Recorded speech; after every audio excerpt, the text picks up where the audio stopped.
વલ્લભના વાલા વૈષ્ણવો, જય જય શ્રી ગોકુલેશ. વૈષ્ણવ, ગઈકાલે સત્સંગમાં આપણે જોયું કે બાદશાહનું હૃદય પરિવર્તન થયું. તે પછી શ્રી ગોકુલનાથજી સોરમજીથી વાસ્તે ગાસ્તે શ્રી ગોકુલ પધારે છે. વૈષ્ણવો ગોકુલમાં આનંદોત્સવ મનાવી રહ્યા છે. અને આ રીતે ગઈકાલે આપણે ગોપાલદાસ વેરાવાળાએ નું જે ચોથું તરંગ છે, જેમાં માલોદ્ધાર લીલાનું વર્ણન છે, એ પૂર્ણ કર્યું. હવે આપણે પ્રાકટ્ય સિદ્ધાંતના મંગલાચરણનું ગાન કરીશું. જય જય ગોકુલ કે જન જીવન પ્રભુ, જય શ્રી ગોકુલપતિ રાય, જય જય શ્રી ગોકુલ પ્રિય આત્મા, જય શ્રી ગોકુલ સુખદાય, જય જય શ્રી ગોકુલનાથજી, જય શ્રી ગોકુલ સુખધામ, જય જય લીલાની નવી, જય શ્રી પૂરન કામ, કર જોડી ચરણે નમો, શ્રી વલ્લભ રસરાસ, અભિલાષા જે જે મન ધરું તે કરવી પૂરન કામ, જય જય ગોકુલ કે જન જીવન પ્રભુ, જય શ્રી ગોકુલપતિ રાય. વૈષ્ણવ, આજના સત્સંગમાં આપણે શ્રી મોહનભાઈજીએ શ્રી ગોકુલનાથજીનો મહોત્સવ સતત 6 વર્ષ સુધી ગોકુલમાં ઉજવ્યો છે અને જેની પરંપરા આજે પણ ચાલુ છે. તો તે મહોત્સવનું ટૂંકામાં આજે આપણે નિરૂપણ કરીશું. આજે આપણે મહોત્સવનું વર્ણન કરીએ છીએ. તો છેલ્લા સમયમાં આપણે પછી જે ધોળપદ ગાવાના છે એ ગોકુલનાથ પ્રગટ થયા રે આયો મહોત્સવ. આજે મહોત્સવનું વર્ણન એમાં સુંદર છે. તો જે વૈષ્ણવ સાથે ગાવું હોય એ સાથે આગળ રાખે, અને ના ગાવું હોય તો છેવટે એમાં દરેકે દરેક ટૂંકની પાછળ આયો મહોત્સવ બોલાય છે. તો બધાએ જોરથી બોલવાનું, આયો મહોત્સવ, આયો મહોત્સવ. બે તે દરેક વખતે બધી ટૂંકણી તે ગાવામાં આવશે. હવે આપણે મહોત્સવની કથાનું નિરૂપણ શરૂ કરીએ એ પહેલા કીર્તન મહોત્સવનું જ કીર્તન છે. એના શબ્દો છે, પ્રગટ્યો સબકો વલ્લભ માઈ. સબકો વલ્લભ માઈ પ્રગટ્યો, સબકો વલ્લભ માઈ,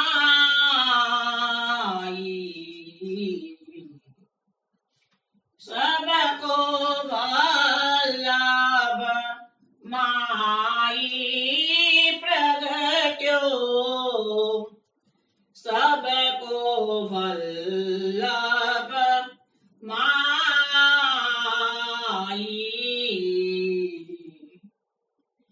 આનંદ હું કે આનંદ ઉત્સવ, ઘર ઘર હોત બધાઈ પ્રગટ્યો, सबको वल्लभ माई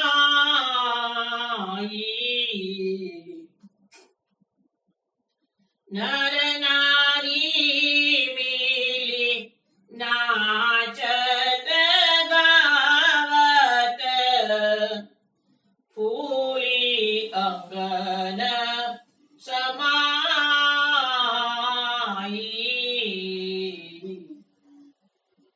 वृंदावन को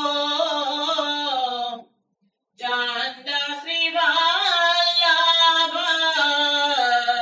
वृंदावन को चांद श्री वल्लभ भक्त जनन सुख दाई प्रगट्यो सबको वल्लभ माई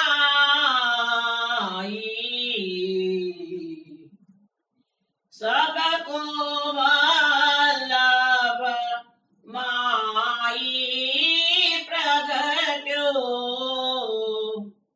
सबको वल्लभ माई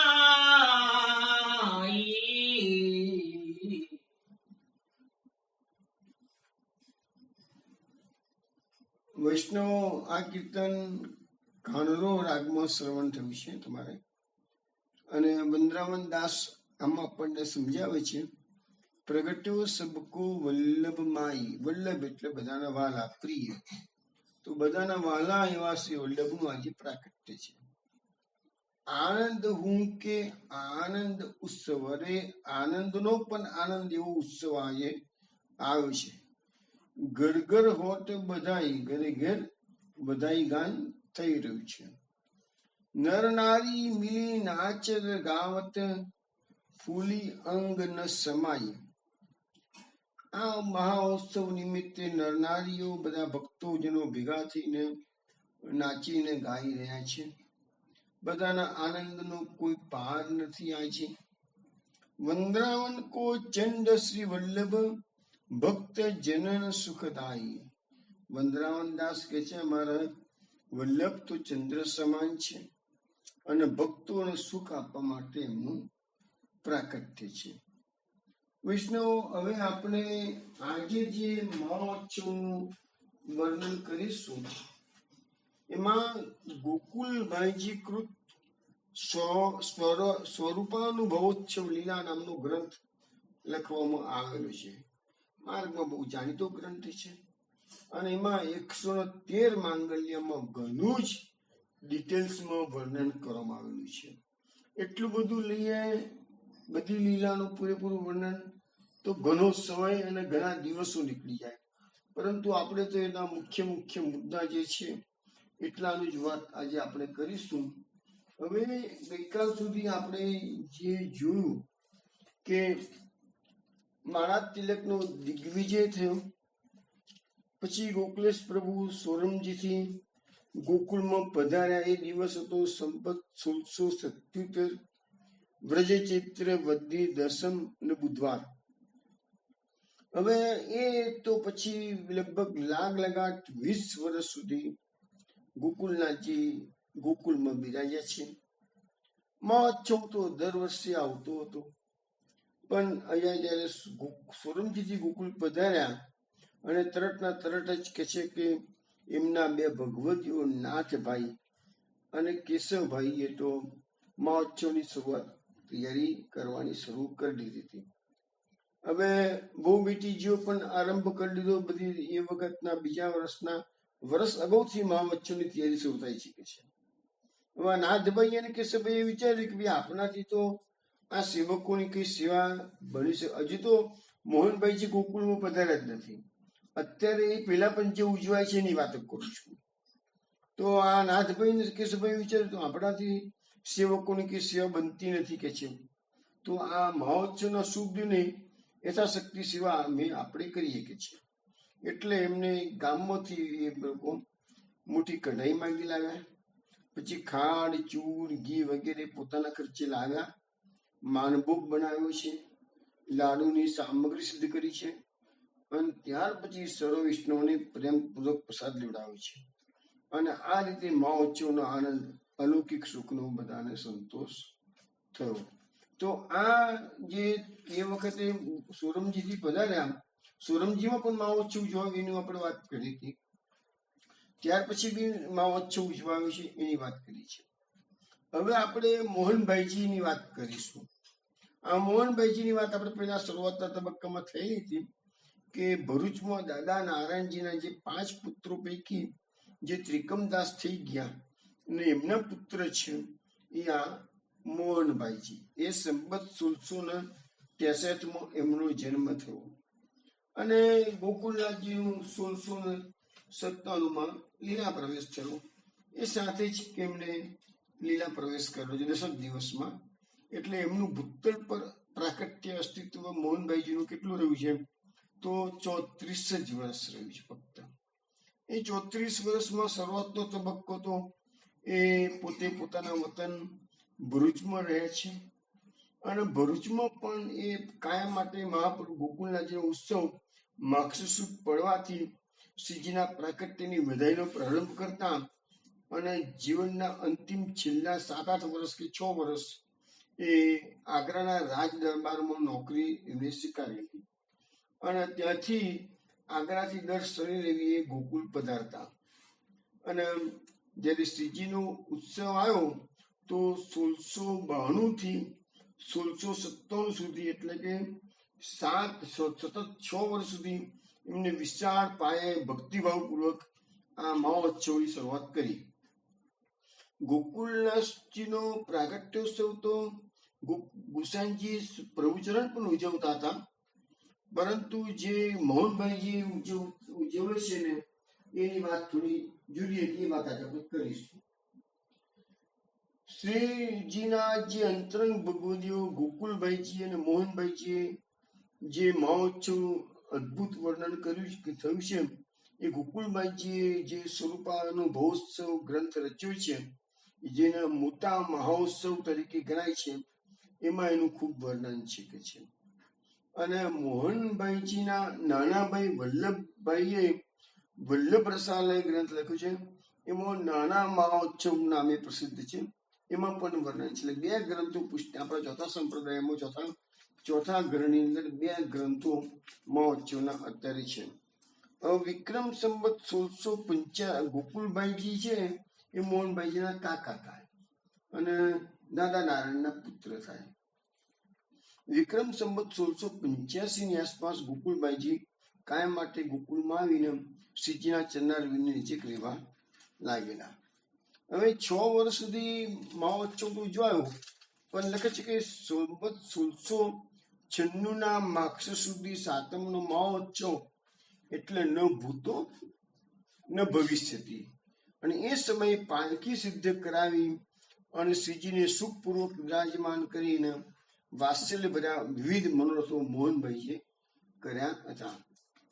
હવે આ મહોત્સવની પૂર્વ તૈયારી રૂપે અને ભગવદીઓએ કરેલી અદ્ભુત સેવાનું વર્ણન આપણા ચોથા ઘરમાં ધનધન છઠની રાતનું ધોળ બહુ જાણીતું છે અને રંગ વચ્ચે વાંચ આ પ્રસિદ્ધ ધોળમાં વિશેષ રૂપે બધું વર્ણન કરેલું છે કે છે. અને આજે પણ ચતુર્થ ગ્રહની અન્ય સૃષ્ટિના સેવકો ભક્તિભાવપૂર્વક આ વધાયા દિવસોમાં આ દાન કરે છે. હવે આપણે એ વાત કરીએ તો ધનધન છઠની રાતનો પ્રકાર ક્યારથી ચાલુ થયો એ આપણે હવે જોઈશું. તો આના માટે કહેવાય છે કે એક વખત એવું બન્યું કે જે બેનજીરાજ કપડવંજવાળા ખરા ને એ કાયમ માટે પછી ગોકુળ વાસ કરવા બધે આવી ગયેલા હતા.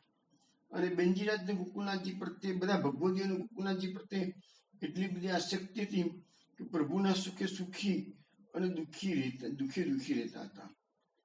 અને પ્રભુના એટલે શ્રી ગોકુળેશ પ્રભુના હૃદયના ભાવ વચ્ચે આપશ્રીને સુખ થાય તેમ વર્તન કરતા હતા. એક વખત એવું બન્યું કે મહોત્સવના થોડાક દિવસ બાકી હતા અને શ્રી ગોકુળનાથજીના પૌત્રી રૂકમા બેટીજી નિજ લીલામાં પધાર્યા.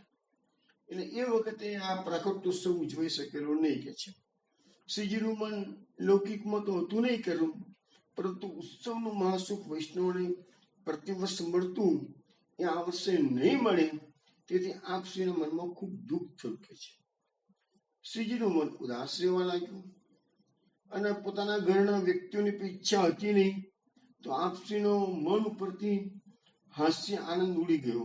પોતાના મનમાં ખેદ ઉત્પન્ન થયો કે છે.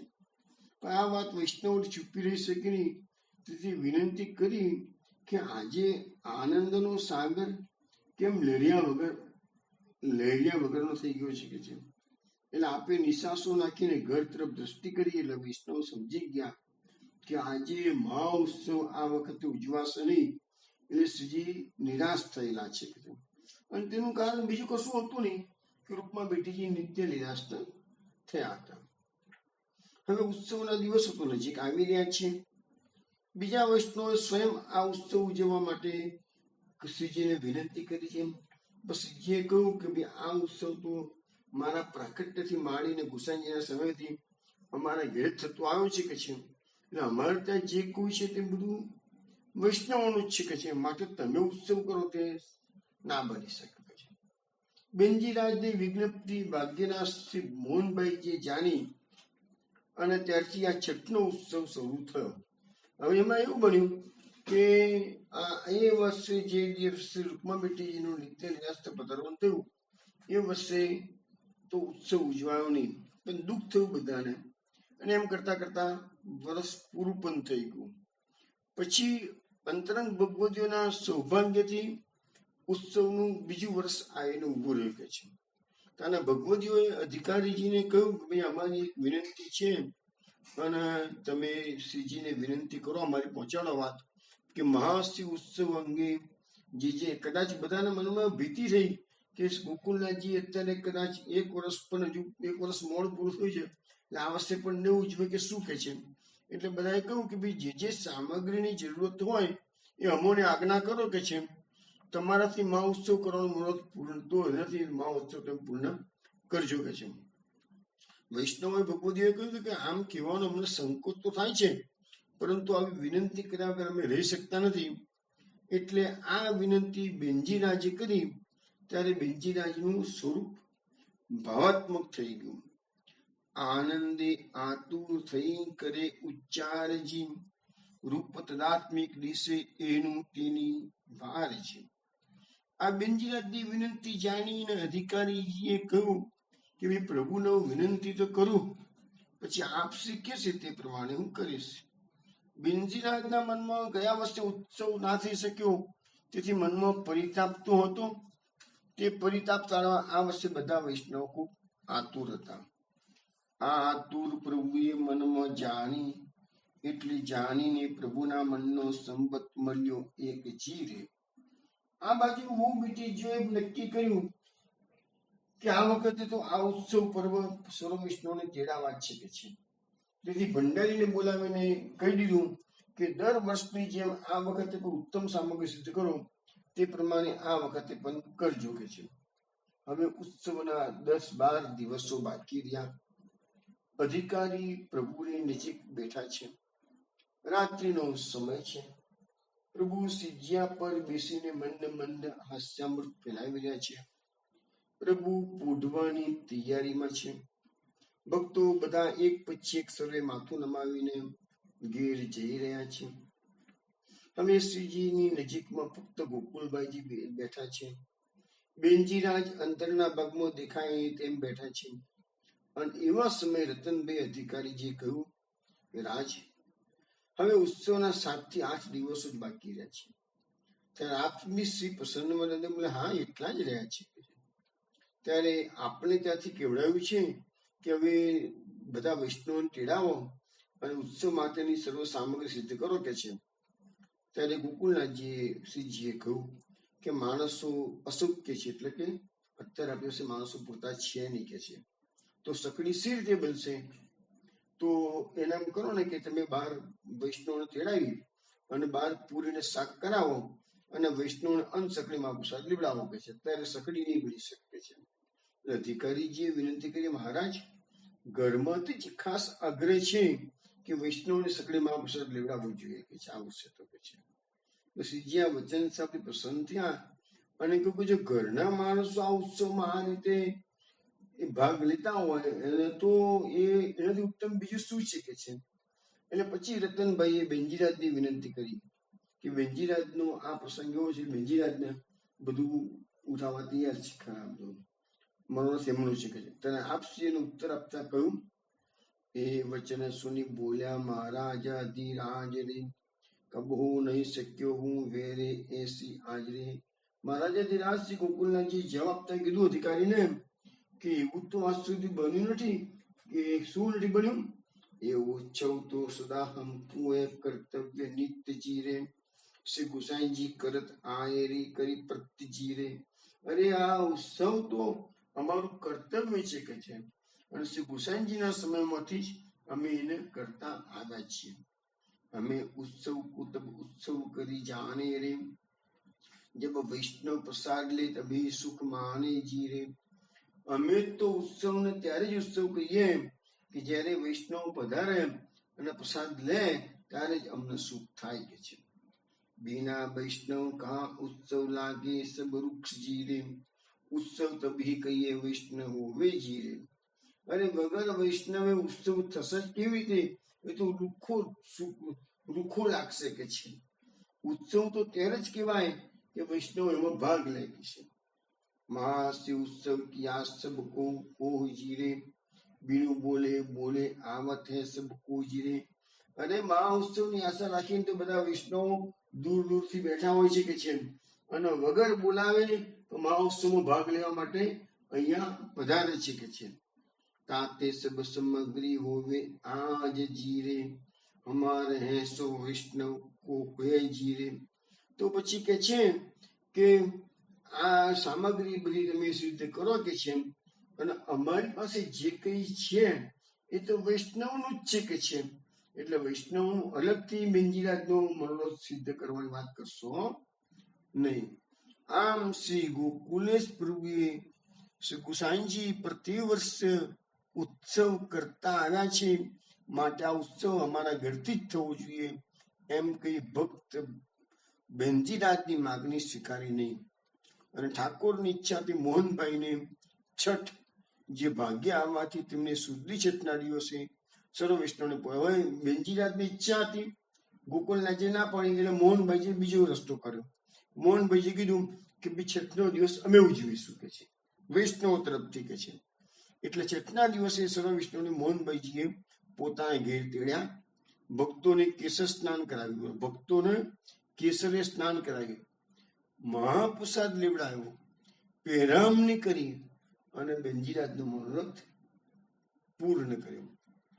અને આ મનોરથ કરી સપ્તમી સમાન સૌભાગ્યદાન શુદ્ધિ છઠને ત્યારથી આ જે બનાવ બેનજીરાજનો મનોરથ થયો ત્યારથી શુદ્ધિ છઠને પણ સાતમ જેટલું મહત્વ આપવામાં આવ્યું છે. આપણા ત્યાં ધનધન છઠ્ઠીના ઉજવાય છે એ બેનજીરાજના નિમિત્તથી ઉજવાય છે.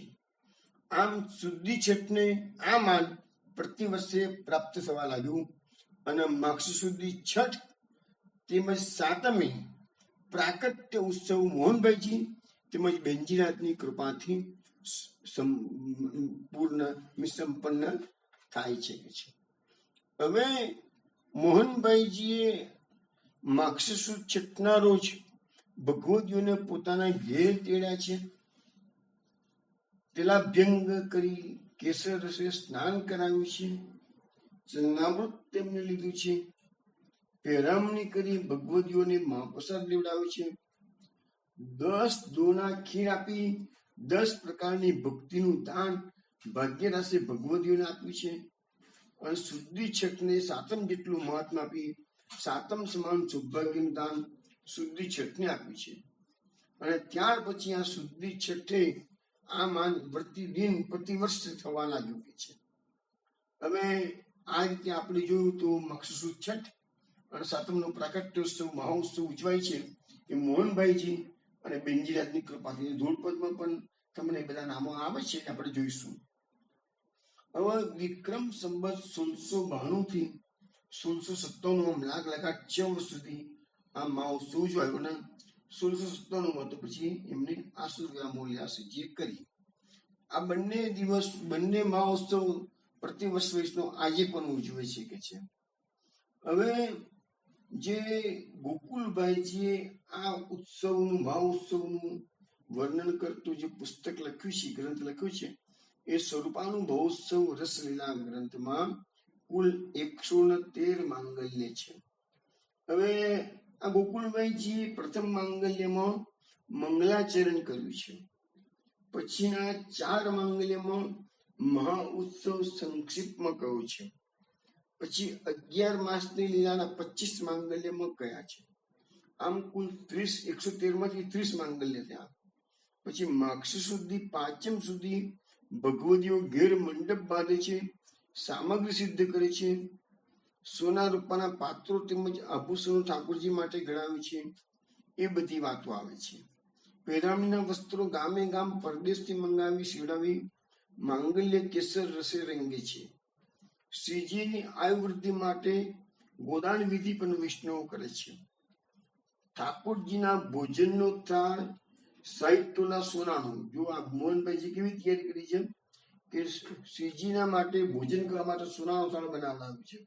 એ 60 તોલાનો છે. ઠાકોરના ભોજન માટે પાછો ચાંદીનો થાળ બનાવ્યો છે. સોનાની આરતી માટેનો થાળ બનાવ્યો છે. સોનાની 9 દીવડીઓ ઠાકોરજીની મૂર્તિ ઠાકોરજી માટે બને છે. પછી મલયાલમ ચંદનની આખું એમને મોઢવા માટે સૈયા બનાવી છે, એટલે પલંગ પાટી બનાવી છે. મલયાલમ ચંદન વૃક્ષની કે છે. હવે સોના ચાંદીના પાત્રો પણ એ દિવસના માટે એમને બનાવાયા. સાજ વગેરે બધું મોહનભાઈએ સિદ્ધ કર્યું છે. અને એ બધું વર્ણન આપણને 30 માંગલ્યમાં એમને કરેલું છે. આમ કુલ 60 માંગલ્ય થયા. હવે સુધી શુભ છઠના એક દિવસના જ કસુનિતોએ મોહન ગોકુળભાઈજીએ 22 માંગલ્ય કયા. એમાં 10 માંગલ્યમાં ભગવદીએ ભાગ્યરાસ એટલે મોહનભાઈજી ભાગ્યરસને ત્યાં કેસર સ્નાન કરી બધા વૈષ્ણવ ભગવદીઓ મહાપ્રસાદ લે છે. મંડપમાં ભક્તો કીર્તન કરે છે. હવે તે દિવસે પ્રભુ છે શ્રીજી એ અલૌકિક ગુપ્ત સ્વરૂપે મોહનભાઈજી ત્યાં 3 વાર પધારે છે. એ અંતરંગ ભગવદીઓને જ ખબર પડે છે કે છે. પછીના 12 માંગલ્યમાં ભાગ્યરાસ મંડપમાં બેઠેલા તેમજ બધાના ઘેર ઘેર જઈ સ્ત્રી તેમજ પુરુષને ભગવદીઓને સુહાગ પેરામણી કરે છે. એ દિવસે મોહનભાઈજી કેટલો ખર્ચો કરે છે, બધા ભગવદીઓને પેરામણી સુહાગ કરે છે કે છે. હવે એ માંગલ્યમાં કુલ એ દિવસોમાં 1875 ભગવદીઓ ભાગ લીધો હતો. એટલે 1875 ભગવદીઓના નામ, ઠામ, ગામ, ગુણ એ બધાનું વિસ્તૃત વર્ણન આ ગોકુળભાઈજીએ કરેલું છે. પછી ભગવદીઓને 4 વાર તો પેરામણી. હવે મોહનભાઈજી આ ભગવદીઓ પધાર્યા છઠના દિવસે તો એને 4 વાર તો પેરામણી કરે છે. પહેલી પેરામણી મુહૂર્ત વખતે, બીજી પેરામણી ભાગ્યરાસને ત્યાં બધા ભગવદીઓ મહાપ્રસાદ લેવા આવે છે ત્યારે, ત્રીજી પેરામણી એના બીજા દિવસે કરે છે, અને ચોથી પેરામણી પાછી જયારે મહોત્સવ સંપન્ન થાય ને વિદાય થાય ત્યારે પાછી પેરામણી. એટલે 4 વખત તો ગોકુળભાઈજી 1875 ભગવદીઓને પેરામણી કરે છે. કેટલો ખર્ચો કરતા આપણે અક્કલ કામ ના કરે આપણી. અલંકાર દ્રવ્યો પણ આપે છે. આમ કુલ 82 માંગલ્યનું વર્ણન થયું. પછી માંડવામાં પ્રથમ પેરામણી જે કરી છે એ પ્રાંતિજના રૂપાબાઈ, આપણે રૂપાબાઈનું દિવાના 7 બોલીએ છીએ ને, એ રૂપાબાઈને પહેલી પેરામણી કરી છે. તેમજ ભાગ્યવાન નાનાભાઈ જે ભગવદીના સંઘમાં રહેતા હતા, પછી પહેલી પેરામણી કરી. એમાં કોના નામ છે તો ભૂપતભાઈ ભક્તાદે, કપડવજીના કૃષ્ણ સામળ કનકાદે, બેન્જીરાજના ભાઈ સુંદરદાસ શ્યામદાસ, હરિભાઈ તેમની પત્નીઓને, રામબાઈ વાલબાઈ 2 બહેનોને, તેમજ બેન્જીરાજના ભાભી કાના, કૃષ્ણાવતી, કૃષ્ણવદન, બોરાજ સંઘજી, શ્યામ અને જસદાસ આ 3 ભાઈઓ, તેમના ભાગ્યવાન કાકી જેનું નામ દાદી હતું, તેમજ જુમણા અને જવાદે પુત્રો, તેમના પુત્રી ધનબાઈ, ભોરા રતનજી, જેઓ પ્રભુના સર્વ ભંડારનો વહીવટ કરતા હતા. આ મહેત ભગવદીઓને ભાગ્ય રસે પ્રથમ પેરામણી મંડપમાં જ કરી હતી. પછી મંડપમાં બીજા ભગવદીઓની પેરામણી કરી. પછી સર્વ ભગવદીઓને ઘેર ઘેર જઈ પધરામણી કરે છે. તો આ માંગલ્ય શુભ સપ્તમીના 26મા માંગલ્યમાં, એટલે 7મનો દિવસનો જે મનોરથ છે એના 26 માંગલ્ય થયા. એમાં પ્રભુને ભાગ્યદાસ મોહનભાઈજી કેસર રસે સ્નાન કરાવે છે. તો આના માટે મોહનભાઈજી કાશ્મીરનું ઉત્તમ કેસર મંગાવી રસ કાઢી 7મના દિવસે શ્રી ગોકુલેશ પ્રભુને તે કેસર રસથી કેસર સ્નાન કરાવ્યું. પછી ભગવદીઓને કેસર છીરકવા માટે કેસરના પાત્રો ભરાય છે. કેટલું બધું કેસર મંગાવ્યું હશે, એમાંથી રસ કાઢીને સ્નાન કરાવે છે અને ભગવદીઓ પર કેસરનો છંટકાવ કરે છે. પ્રભુને માંગલ્ય સ્નાન પછી દર પ્રાકટ્ય ઉત્સવે બિહારીદાસ મહેરા, જેઓને સદા સર્વદા પ્રભુને કેસર રંગે રંગી સોદે ભરેલ ધોતી ઉપરનો અંગીકાર કરાવે છે અને તેમનો આ દિવસનો અને આ સમયનો નેક હોય છે. પછી બીજા ભગવદીઓના ધોતી ઉપરના પ્રભુ અંગીકાર કરે છે. પછી પ્રભુ માર્કંડ પૂજા પોતાના પુત્ર પાસે કરાવી સર્વ ભગવદીઓ તથા વૈષ્ણવને મહાપ્રસાદ શ્રી મંદિરે લેવાની આજ્ઞા આપે છે. માર્કંડે પૂજાના સમયે પ્રભુને ગોકુલભાઈજી સુંદર મુક્તાફળના કુંડલ ધરાવે છે. પ્રકટ ભાવથી અને ગોપ્ય ભાવથી ઘણા સુંદર આભૂષણો મોહનભાઈજી પ્રભુને ધરાવે છે. પ્રાકટ્ય ઉત્સવના દિવસે પ્રભુને 5 વાર આરતી થાય છે. પ્રથમ આરતી કેસર સ્નાન પછી વહુ બેટીજીઓ કરે છે. શ્રી ગુસાઈજીના સમયથી આ રીત ચાલે છે. પછી માર્કંડે પૂજા પછી શ્રી ભાગ્યદાસના ઘેરથી એટલે મોહનભાઈના ઘેરથી સુવર્ણના થાળમાં 9 દીવડા વાળી આરતી મોતીપુરી લઈને આવે છે અને ભાગ્યદાસના ઘરની વહુ બેટીજીઓ આ આરતી પ્રભુને કરે છે. ત્રીજી વારની આરતી રાજભોગના સમયે ઠાકોરજી શ્રીજીની બેઠકમાં બિરાજા હોય છે ત્યારે સંઘાજી આરતી થાળ પ્રકટ કરી લાવે છે. જે સુદામા બ્રહ્મચારીનો પ્રાકટ્ય ઉત્સવે આ સમયનો આરતીનો નેક હોય છે.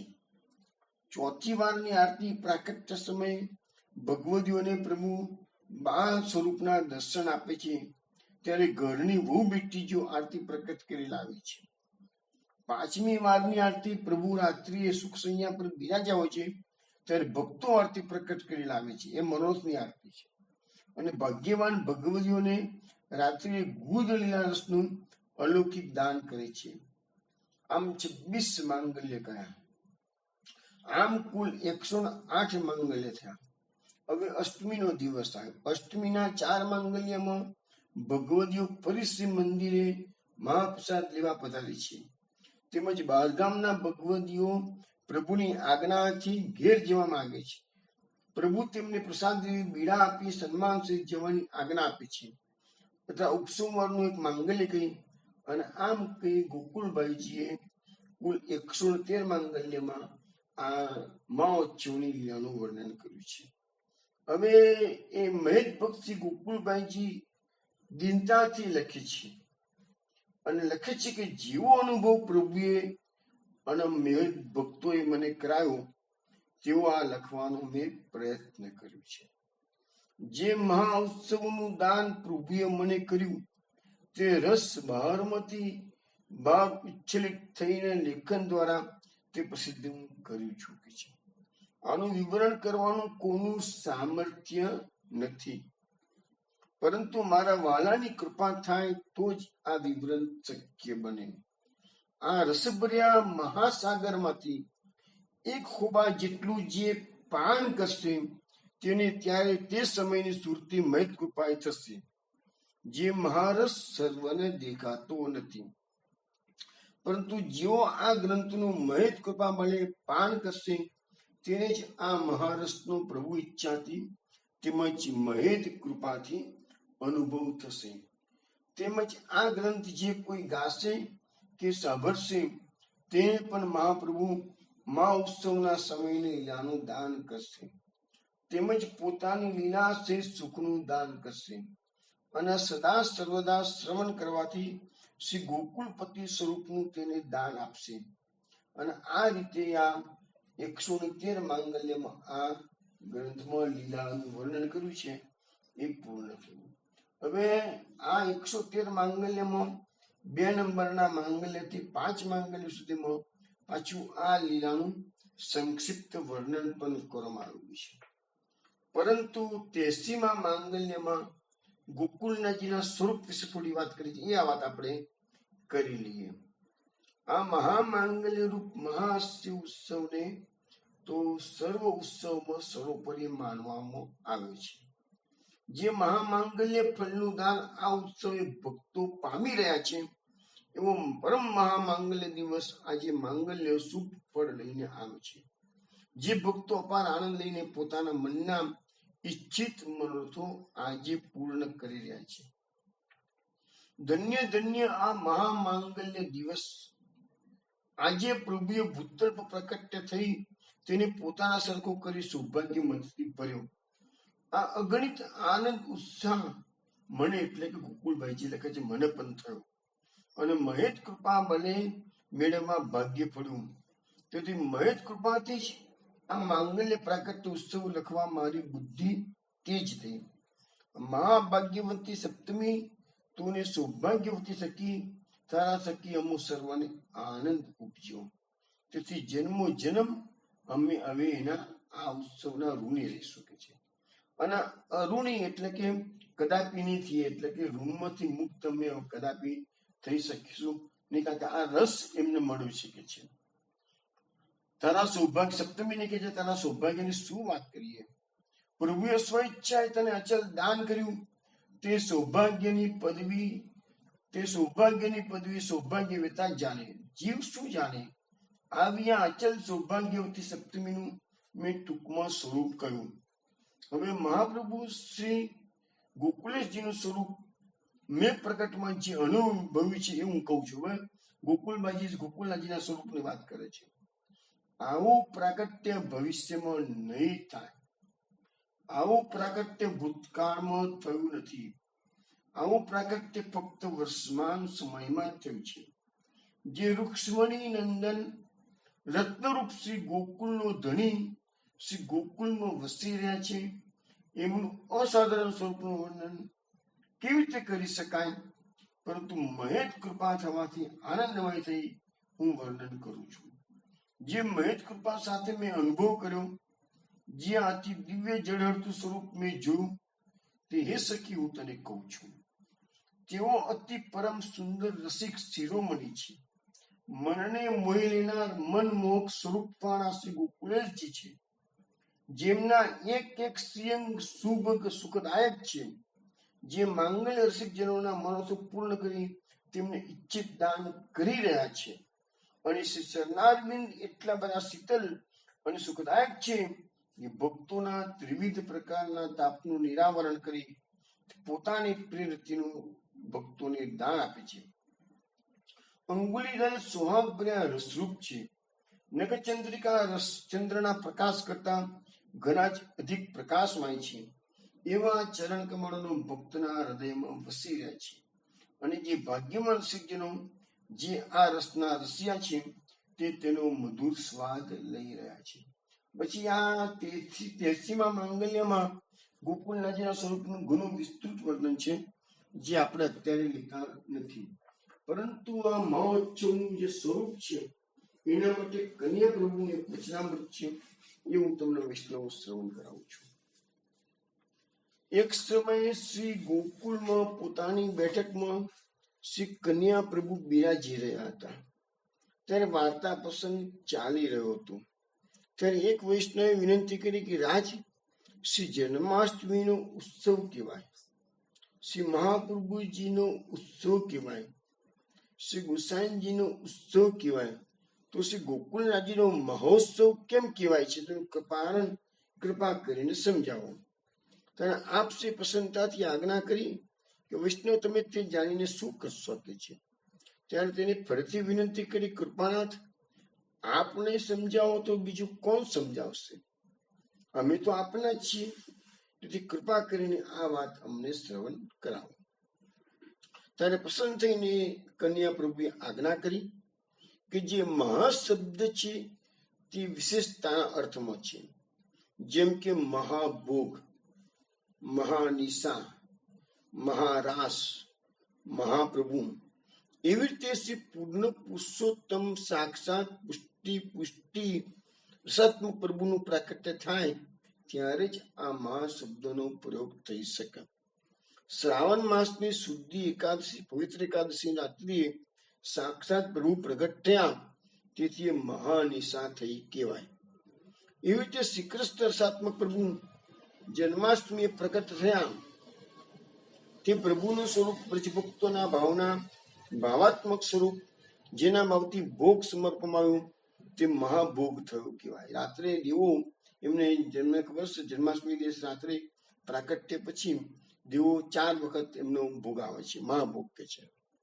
વળી રાસાદિકમાં વ્રજભક્તોને મહાન ક્લેશ પ્રભુના મિલનમાં થયું, ત્યારે તે ભક્તોના હૃદયમાં પ્રકટ થઈને રાસ કર્યો, માટે તે મહારાસ કહેવાય છે. શ્રી સ્વામિનીજી અને શ્રી ઠાકોરજીના સ્ત્રી ભાવ, પુભાવ રૂપ શ્રી મહાપ્રભુજી છે. તેવી રીતે શ્રી ગોકુલેશજીનું પ્રાકટ્ય છે. વ્રજેલ સ્ત્રીઓનો જે ગૂઢ ભાવ છે તે શ્રી ગોકુલેશ સ્વરૂપ કૃષ્ણ રસાત્મક છે, તેથી આ શ્રી મહા ઉત્સવ કહેવાય છે. બીજું કારણ એ પણ એક છે કે બધા ઉત્સવોમાં એની અગાઉથી તૈયારી કરવામાં આવતી. દિવસ મુકરણ હોય છે, એટલે 2-4 દાડા કે થોડા પહેલા તૈયારી કરવામાં હોય છે, એટલે અગાઉથી તૈયારી ચાલતી નથી.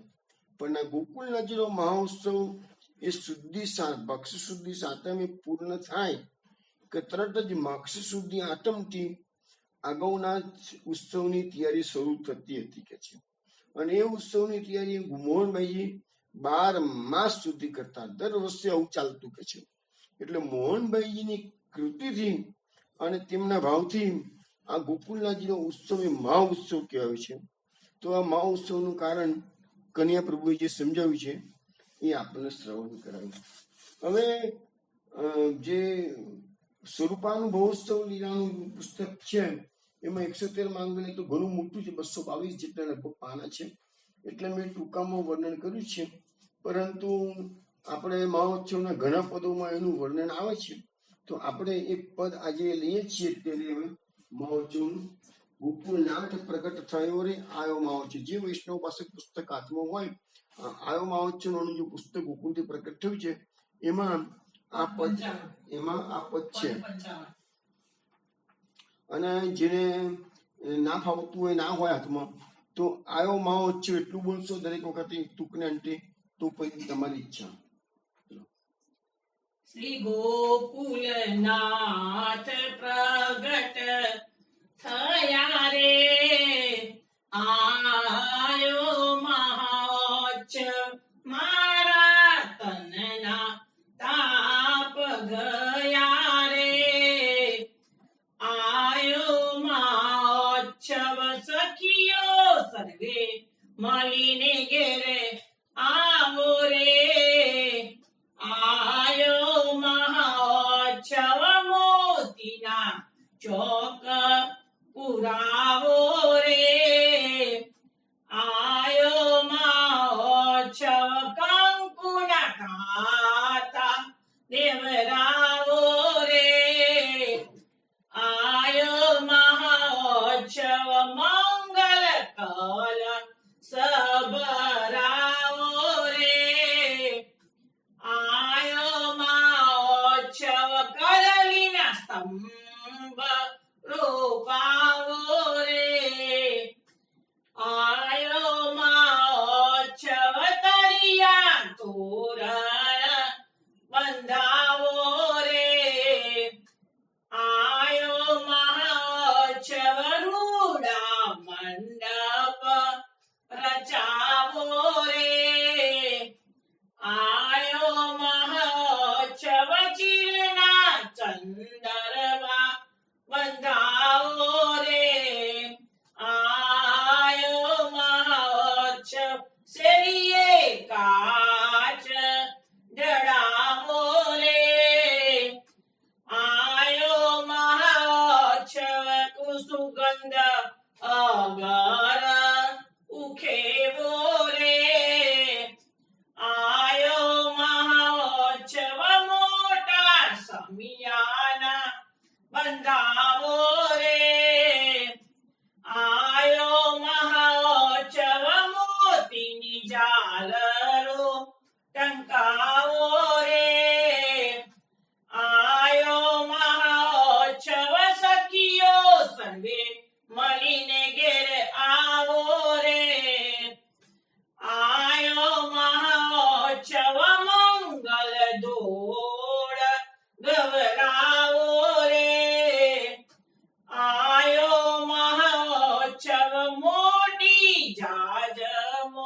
પથરાવો રે આયો મહોત્સવ ગાદી મૂડા બિછાવો રે આયો મહોત્સવ દીપક જ્યોત પ્રગટાવો રે આયો મહોત્સવ આજે આનંદ વધાવો રે આયો મહોત્સવ શ્રી ગોકુલનાથને પધરાવો રે આયો મહોત્સવ એ છે શ્રી રૂક્ષમણીજીના જાયા રે આયો મહોત્સવ એ છે વૈષ્ણવજનના વહાલા રે આયો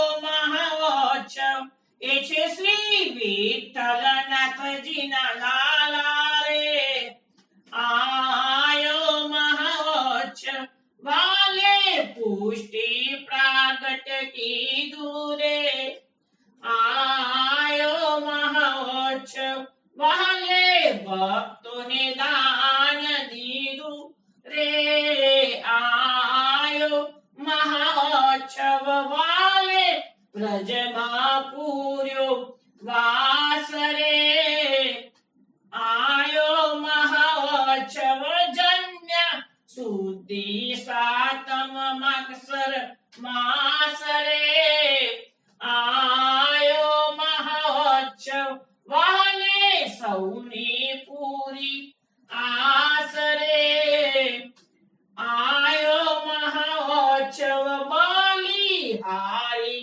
માધવ દાસ રે આયો મહોત્સવ શ્રી ગોકુલનાથ પ્રગટ થયા રે આયો મહોત્સવ મારા તનના તાપ ગયા રે આયો મહોત્સવ શ્રી ગોકુલનાથ કી જય વૈષ્ણવ આ ધૂળપદ છે એમ તો અર્થ સમજી શકાય એવું છે, છતાં સમજાવું છું કે શ્રી ગોકુલનાથજીના પ્રાકટ્ય નિમિત્તે જે મહોત્સવ આવ્યો એટલે ગવાય છે કે ભાઈ આવ્યો મહોત્સવ મારા તનના તાપ ગયા રે. આજે જે વિયોગ હતો કે ભાઈ હવે ક્યારે મહોત્સવ આવશે અને આપણે આનંદથી સૌભાગ્ય બનીશું, એ જે વિયોગનું તાપ હતો એ તાપ અત્યારે મહોત્સવ આવ્યો એટલે આખા વર્ષથી રાહ જોઈને બેઠા હતા, એ તાપ દૂર થયો છે. સખીઓ સર્વે મળીને ઘેર આવો રે. હવે બધી સખીઓ ટોળી વળી અને તમારે પધારી રહી છે. મોતીના ચોક પુરાવો રે. મોતીના અમે મહોત્સવની તૈયારી કરવા માટે સખીઓ બધી આવી ગયેલી છે અને બધા ભેગા થઈને મોતીના ચોક પૂરી રહી છે. કંકુના હાથા દેવરાવો રે. મહોત્સવની તૈયારીમાં કંકુના થાપા દેવામાં આવે છે. મંગલ કલશ ભરાવો રે. મંગલ કલશ શુભનું પ્રતીક છે એટલે કોઈ પણ શુભ કાર્યમાં આપણે તો મંગલ કલશનું સ્થાપન થતું હોય છે. કંદલીના ખંભ રૂપાવો રે. કંદલીના ખંભ રૂપાય છે. તરિયા તોરણ બંધાવો રે. એટલે બધા આસોપાલોના તોરણ બંધાવે છે. રૂડા મંડપ રચાવો રે. એટલે મંડપની સજાવટ કરેલી છે. ચીરના ચંદરવા બંધાવો રે. વસ્ત્રોના સુંદર કલાત્મક રીતે ચંદરવા બંધાવવામાં આવે છે. શેરીએ કાચ ધડાવો રે. એટલે જે કાચ એટલે અહીંયા હીરા મોતી બધા એવા બધા શેરીઓમાં એવી રીતે એને ગોઠવવામાં આવે છે. સુગંધ અગર ઉખેવો રે. એટલે બધી બાજુ સુગંધીનો છંટકાવ કરવામાં આવેલો છે. મોટા સમિયાના બંધાવો રે. હવે આટલા બધા વૈષ્ણવો ગામે ગામથી આવ્યા હોય તો બધાને બિરાજવા માટે મોટા મોટા મંડપ સમિયાના તંબુ બંધાવવામાં આવે છે. મોતીની ઝાલરો ટંકાવો રે. અને સમિયાના જીવાતીવાણી બધાનામાં જે પેલા ઝાલર હોય એ બધી મોતીની છે કે છે. પૂર્ણ પુરુષોત્તમ પ્રાકટ્ય છે, શું ખોટ હોય બધું અહીંયા. સખીઓ સર્વે મળીને ઘેર આવો રે. પછી સખીઓને કીધું તમે બધા બધી મળીને આવો કે છે. મંગળ ધોળ ગવરાવો રે. પેલા જે આવ્યા એ મોતીના ચોક પ્રમાણે સખીઓ આવી. હવે જે સખીઓ બધી આવી ભેગી થઈને એ મંગલ ધોળનું મંગળ ગાન કરવા માટે આવી છે. મોટી જાજમો પથરાવો રે, હવે મોટી મોટી જાજમો મંગાવવામાં આવી છે અને સમિયાના અને મંડપ ને બધું તૈયાર કર્યું છે. તો વૈષ્ણવને બિરાજવા માટે જાજમ પાથરવામાં આવી છે. ગાદી મૂંડા બિછાવો રે, હવે જે આસન સિંહાસન બનાવ્યું છે એના પર ગાદી તકિયા પધરાવ્યા છે ગોકુલનાથજીને પધરાવવા માટે. દીપક જ્યોત પ્રગટાવો રે, અને શુભ કાર્યમાં તો દરેક વખતે દીપક જ્યોતનું પ્રાકટ્ય થતું હોય છે. આજે આનંદ વધાવો રે, આનંદથી બધા હળી મળીને આ ઉત્સવ ઉજવી રહ્યા છે. શ્રી ગોકુલનાથને હવે તૈયાર થઈ ગઈ છે, એટલે કે હવે ગોકુલનાથજીને આપણા પ્રભુને પધરાવીએ કે છે. એ જે રૂક્ષ્મણીજીના જાયા રે, રૂક્ષ્મણીજી એને જન્મ આપ્યો છે. એ છે વૈષ્ણવજનના માર, ગોકુલનાથજી કહેવાય છે બધા વૈષ્ણવને પ્રાંતિ પ્રતિક પ્યાલા છે. એ છે શ્રી વિઠ્ઠલનાથજીના લારે, લાલા રે, એ વિઠ્ઠલનાથજીના લાલ છે. વાલે પુષ્ટિ પ્રાકટ્ય કીધું રે, હવે એમનું પ્રાકટ્ય છે એ પુષ્ટિનો માર્ગ પ્રકટ, પુષ્ટિ માર્ગ તો પ્રકટ તો મહાપ્રભુજીએ કર્યો છે, પણ એમને પોષણ કરેલું છે. વાલે ભક્તોને દાન દીધું રે, જે ભક્તો એમના અંતરંગ ભગવદીઓ છે એ બધાને પુષ્ટિ ભક્તિનું એમને દાન કરેલું છે. વાલે વ્રજમાં પૂર્યો વાસ રે, આપણે વાત થઈને સોરમજીથી પધાર્યા છે, પછી ગોકુળ છોડીને ક્યાંય પધાર્યા નથી, ખાલી શ્રીનાથજી ગિરિરાજની સેવામાં જતા હતા એટલું જ માપ. એટલે વ્રજમાં પૂર્યો વાસ રે, વ્રજમાં પૂરો વાસ કર્યો છે કે છે. જન્મ્યા સુધી સાતમ માક્ષર માસ રે, એટલે માક્ષર સુધી સાતમ નામનું પ્રાકટ્ય છે. વાલે સૌની પૂરી આસ રે, ગોકુલનાથજીના પ્રાકટ્યથી બધા ભક્તોના મનોરથ પૂર્ણ થયા છે. બલિહારી માધવદાસ રે, માધવદાસ કે છે હું આ ગોકુલનાથજીના પ્રાકટ્ય પર વારી જઉં છું, બલિહારી થઈ ગયું છે. વૈષ્ણવ મહોત્સવ એક પદ આપે શ્રવણ કર્યું છે. હવે આપણે ગોકુલનાથજીના જે વચનામૃત ગયા વખત ગઈકાલ સુધી 16 વચનામૃત થઈ ગયા હતા, 24 વચનામૃત માંથી 8 વચનામૃત બાકી છે. વૈષ્ણવો હવે ગોકુલનાથજીનો જે લીલા પ્રસંગો તો મોટા ભાગના બધા થઈ ગયેલા છે. હવે સોમવારે આપણે અત્યારે બી વચનામૃત હું તમને શ્રવણ કરાવું છું, અને સોમવારે પણ જે બાકીના વચનામૃત છે એ આપણે સોમવારે બાકીના પૂરા કરીશું. મંગળવારે ગોકુલનાથજીના જીવનના જે પ્રસંગો બાકી રહી ગયેલા છે એ બધા લગભગ મંગળવારે પૂર્ણ થશે. એટલે અમુક અમુક પ્રસંગો નથી લઈ શક્યા, તે બધા સોમ મંગળમાં આપણે વચનામૃત અને પ્રસંગો લઈ લઈશું. અને એ પછી મેક્સિમમ બુધવારે કે કદાચ ગુરુવારે આપણે પુરુષોત્તમ સહસ્ત્રનામ, મૂળ તો આપણું સત્સંગ પુરુષોત્તમ સહસ્ત્રનામના નામો પ્રકટ કરવાનું છે.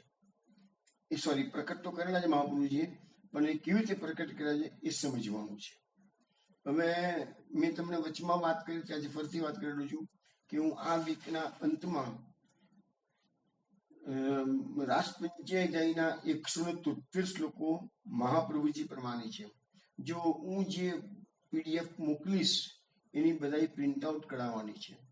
હવે ગીતા પ્રેસનું ભાગવત જો તેની પાસે હોય તો તમે કમ્પેરિઝન કરશો તો તમને ખ્યાલ આવી જશે કે ગીતા પ્રેસના ભાગવતમાં રાસ પંચાયતના 5 અધ્યાય અને મહાપ્રભુજીના મત પ્રમાણે જે 5 અધ્યાય છે એમાં ક્યાંક ક્યાંક કોક જગ્યાએ ફરક આવે છે. એટલે હું જે મોકલીશ એ મહાપ્રભુજીના મત પ્રમાણેનું ભાગવત છે.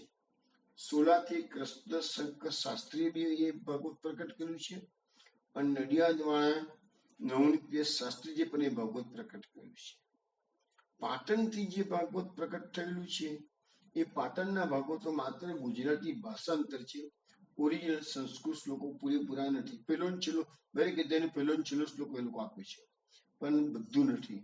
એટલે હું PDF આ વીકના અંતમાં મોકલીશ તો વૈષ્ણવોને સંધિ છૂટી પાડી, એટલે મારું જે લખાણ હશે ને એમાં તમે આરામથી કોઈ પણ તકલીફ વગર પાઠ કરી શકશો, એ મારો આશય છે.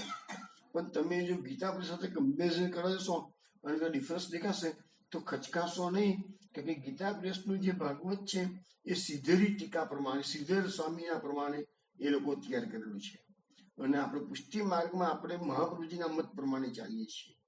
એટલે જયારે હું સમજાવીશ કે નામો પ્રકટ કરેલા છે કેવી રીતે છે, એ બધું મહાપુરુષજીના મત પ્રમાણે જ આપણે લઈશું.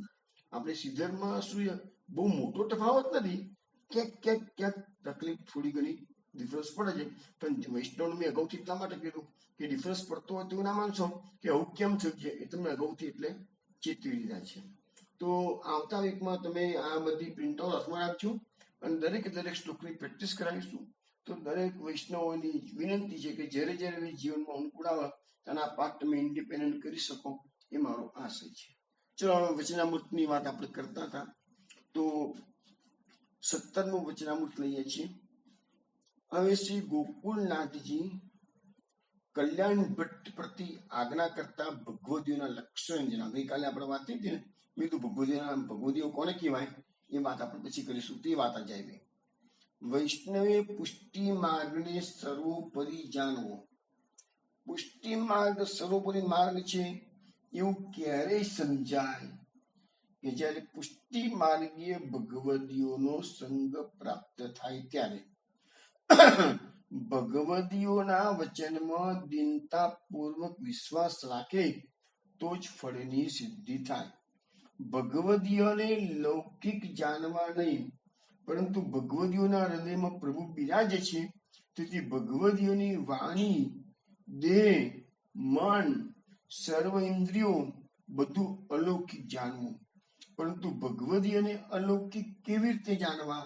જો મૂળ ક્વેશ્ચન આવ્યો કે ભગવદીઓ કોણ, તો એની વ્યાખ્યામાં ગોકુળનાથજી જણાવે છે, જેમને દુઃખમાં વિવેક, ધૈર્ય અને આશ્રય દ્રઢ હોય, સુખમાં અભિમાન ના હોય, ભગવદ ધર્મમાં પ્રીતિ હોય, કોઈની સાથે છળ કપટ કરે નહીં, કોઈની નિંદા કરે નહીં, કોઈનું અપ્રિય ના કરે, હિંસા, ચોરી વગેરે દુર્ગુણોથી રહિત હોય, કઈ અનિચ્છનીય બનાવ બને તો મનમાં ખેદ ના કરે, એવા ભગવદીઓને અલૌકિક જાણવા અને એવા જ ભગવદીઓનો નિત્ય સંગ કરવો. ભગવદીઓની વ્યાખ્યા અહીંયા લખી છે, પણ હું ટૂંકામાં એટલું જ કહું કે 16 ગ્રંથમાં જે સિદ્ધાંતો સમજાવવામાં આવેલા છે, એ જે ભગવદીઓએ જીવનમાં ચરિતાર્થ કર્યા હોય એને જ ભગવદીય કહેવાય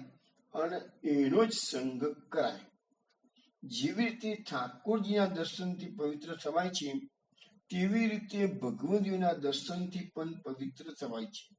ભગવદીઓના સંગથી જ ભગવદ ધર્મો સ્ફુરાયમાન થાય છે. ભગવદીઓની સેવાથી જ શ્રી ઠાકોરજી જલ્દી પસંદ થાય છે.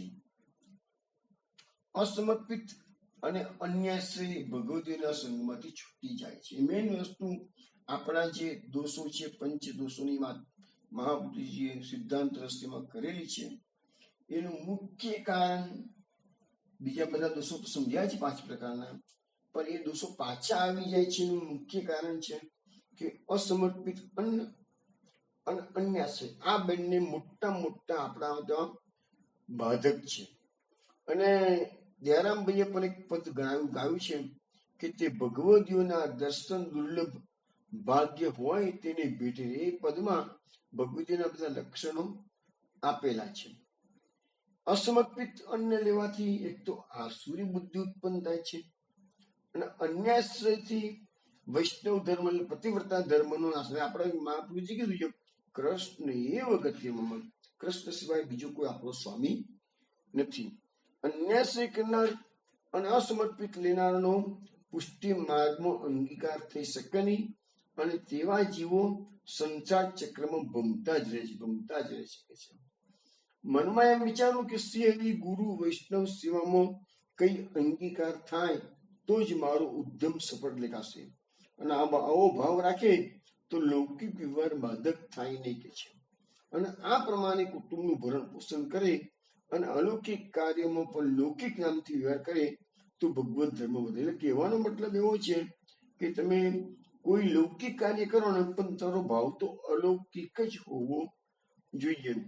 અને વૈષ્ણવે લૌકિકમાં રચ્યા પચ્યા આખો દાડો નહીં રહેવાનું કે છે.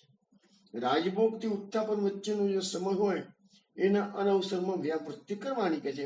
અને પ્રભુની ઈચ્છાથી જે કંઈ પ્રાપ્ત થવાનું છે તે આ સમયમાં પ્રભુ પ્રાપ્ત કરાવી દેશે. અને એટલા માટે તો મહાપુરુષજી આપણને સમજાવ્યું છે કે પ્રાપ્તમ સેવેત નિર્મમ, પરંતુ સેવા સ્મરણ નિત્ય નિયમ પૂર્વક કરવાના. વળી અધિક દ્રવ્યની પ્રાપ્તિ થાય તો પોતાના ઘેર શ્રી ગુરુદેવને પધરાવા, વસ્ત્ર આભૂષણો વગેરે ભેટ કરવા, તનુજા વિત્યા સેવાથી ગુરુને પ્રસન્ન કરવા અને સ્વસિદ્ધ સ્વરૂપની વિવિધ પ્રકારની સામગ્રી અંગીકાર કરાવી અને પછી વૈષ્ણવને મહાપ્રસાદ લેવડાવવાનો. આ પ્રકારે સ્વગુરુને જ સ્વદેહથી અને સ્વવિત્તથી સેવામાં ચિત્ત રાખવું. શ્રી ઠાકોરજીના પાત્ર વસ્ત્ર આભૂષણોમાં પોતાની સત્તા જાણવીને અપરાધથી સદા ડરતા રહેવાનું. ક્ષણે ક્ષણે ભગવાનનું નામ લેવું અને અહરની શરણની ભાવના રાખવી. દાસ ભાવે રહેવું, પણ અહંકાર કદી કરવો નહીં. ટૂંકમાં કહેવાનો મતલબ એવો છે કે તમારું સંપૂર્ણ જીવન કૃષ્ણમય હોવું જોઈએ. તો આવી રીતે 17મું વચનામૃત પૂર્ણ થયું. હવે આપણે વૈષ્ણવ સોમવારે રાત્રે 8 વાગે મળીશું. તેના બધા વચનામૃત 24માંથી બાકીના 7 રહ્યા છે, એનું આપણે રસપાન કરીશું. ત્યાં સુધી જય શ્રી ગોકુલેશ.